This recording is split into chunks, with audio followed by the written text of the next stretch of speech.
Merhaba arkadaşlar. Bugün sizler için iki harika oyuncumuz Demet Özdemir ve Can Yaman çiftinden güzel fotolar hazırladık.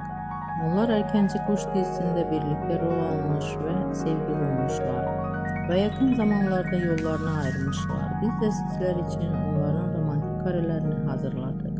Bu videoların devamlı gelmesini istiyorsanız kanalımıza abone olup yorum yazmayı unutmayın. Bizden bu kadar.